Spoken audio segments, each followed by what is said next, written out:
Assalamualaikum warahmatullahi wabarakatuh. Kepada juri yang terhormat, izinkan saya untuk memperkenalkan diri. Perkenalkan, nama saya Rizky Nugraha dari SMA Terpadu Baitur Rahman. Di sini saya sebagai tim oposisi menyatakan tidak setuju dengan mosi. Sebagai negara berkembang dengan potensi maritim, Dewan ini tidak akan menggunakan strategi ekonomi biru. Menurut Kamus Besar Bahasa Indonesia, arti negara berkembang adalah negara yang ciri-cirinya antara lain pendapatan per kapita rendah, adanya ketergantungan pada sektor primer, sumber daya alam yang kurang dimanfaatkan secara optimal, kesempatan kerja yang kurang memadai. Klasifikasi negara berkembang. Menurut pendapat dari mantan Sekretaris Jenderal PBB Kofi Annan, negara berkembang adalah negara yang dimana semua warganya memungkinkan untuk menikmati kehidupan yang bebas dan sehat dalam lingkungan yang aman.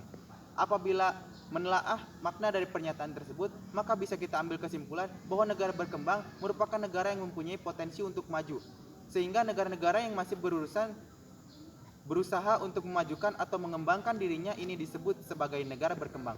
Apa itu negara maritim? Dalam Kamus Besar Bahasa Indonesia, maritim diartikan sebagai hal yang berkenaan dengan laut, terutama hal yang berhubungan dengan pelayaran dan perdagangan laut. Negara maritim adalah negara yang memiliki kekuatan yang berbasis di laut. Negara maritim adalah sebutan bagi suatu negara yang memiliki luas lautan yang lebih besar daripada luas daratannya. Dengan hal tersebut, sebuah negara bisa memanfaatkan sumber daya yang dimiliki lautnya. Dilansir dari modul berjudul Kajian Kemaritiman oleh Universitas Negeri Surabaya, pengertian sempit dari maritim hanya berhubungan dengan pengaruh dan angkatan laut. Sementara itu, negara maritim dalam arti seluas-luasnya meliputi semua kegiatan yang berhubungan dengan laut dan dikenal sebagai istilah kelautan. Mengapa Indonesia disebut sebagai maritim? Deklarasi Juanda pada tahun 1957 menegaskan bahwa Indonesia adalah negara kepulauan yang memiliki corak tersendiri. Selain itu, sejak dahulu kala, Kepulauan Nusantara ini merupakan satu kesatuan. Dikutip dari judul buku Mengawal Perbatasan Negara Maritim oleh Laksamana Tejo Edi Purdijatno, status Indonesia sebagai negara kepulauan telah diakui dunia internasional. Pengakuan ini didapatkan melalui Konvensi PBB tentang hukum pada tahun 1982. Ada beberapa alasan yang mendasari Indonesia disebut sebagai negara maritim. Di antaranya wilayah laut yang luas, kekayaan laut yang melimpah, maju di bidang perikanan, budaya maritim, serta geostrategis. Pengertian ekonomi biru, cara membangun hingga manfaatnya. Istilah ekonomi biru sebenarnya sudah muncul sejak beberapa puluh tahun lalu. Tetapi untuk saat ini, mungkin istilah tersebut masih terdengar begitu asing bagi beberapa orang. Secara mudahnya, ekonomi biru adalah tentang kegiatan yang bisa menghasilkan suatu laba yang akan dimiliki atau dilakukan oleh penduduk setempat dan tak terbatas pada sumber daya alam saja. Misalnya adalah ekonomi biru tak hanya tak terbatas pada sektor perikanan dan budidaya air saja, namun juga bisa dikembangkan menjadi segi pariwisata, transportasi hingga pertambangan.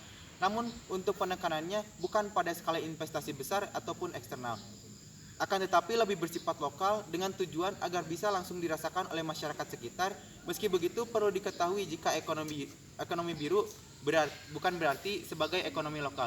Itu artinya bisa melakukan ekspor, pengembangan yang baik, basis teknologi maupun tetap harus dilakukan dan dilanjutkan ke masyarakat setempat. Sedangkan jika merujuk pada Undang-Undang Nomor 27 Tahun 2007 mengenai pengelolaan wilayah pesisir dan pulau-pulau kecil, menurut undang-undang, arti dari ekonomi biru yaitu kegiatan ekonomi yang terjadi di wilayah pesisir pantai atau pulau-pulau kecil, mulai dari perikanan, energi terbarukan, pariwisata, transportasi air, pengelolaan limbah, dan mitigasi perubahan iklim. Manfaat ekonomi biru dapat mengentaskan kemiskinan. Ekonomi biru adalah konsep ekonomi yang menekankan pada keberlanjutan dan pemanfaatan sumber daya laut secara optimal untuk memajukan kesejahteraan masyarakat. Dalam konteks ini, ekonomi biru dapat memberikan manfaat yang signifikan bagi pengurangan kemiskinan di berbagai negara. Berikut adalah beberapa manfaat ekonomi biru dalam mengurangi kemiskinan. Yang pertama adalah membuka lapangan kerja, yang kedua meningkatkan pendapatan masyarakat, yang ketiga mengurangi ketergantungan pada sumber daya non-renewable, yang keempat mendorong pertumbuhan ekonomi lokal, yang kelima meningkatkan keamanan pangan. Selanjutnya, ekonomi biru di Indonesia masih dalam tahap awal dan belum sepenuhnya optimal dalam implementasinya. Namun pemerintah Indonesia telah memperlihatkan komitmen untuk mengembangkan ekonomi biru melalui beberapa inisiatif seperti yang pertama, program Indonesia Ocean Outlook. 2045. Pada program ini diluncurkan pada tahun 2019 dan bertujuan untuk mengembangkan ekonomi biru di Indonesia melalui pemantauan dan pengelolaan sumber daya laut yang berkelanjutan. Adapun program kedua, pemberdayaan ekonomi masyarakat nelayan. Program ini bertujuan untuk meningkatkan kesejahteraan nelayan dan mendorong perkembangan ekonomi biru di daerah pesisir pulau-pulau kecil.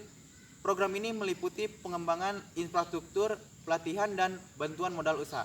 Kesimpulannya adalah meskipun telah ada beberapa inisiatif, namun pengembangan ekonomi biru di Indonesia masih dihadapkan pada berbagai tantangan, seperti perubahan iklim, kerusakan lingkungan laut, dan kurangnya dukungan kebijakan dan regulasi yang memadai. Oleh karena itu, dibutuhkan upaya kolaboratif dari berbagai pihak, baik pemerintah, masyarakat, maupun sektor swasta, untuk mengembangkan ekonomi biru yang berkelanjutan dan bermanfaat bagi pengurangan kemiskinan dan meningkatkan kesejahteraan masyarakat di Indonesia. Namun perlu diingat bahwa pengembangan ekonomi biru harus dilakukan dengan memperhatikan aspek-aspek berkelanjutan.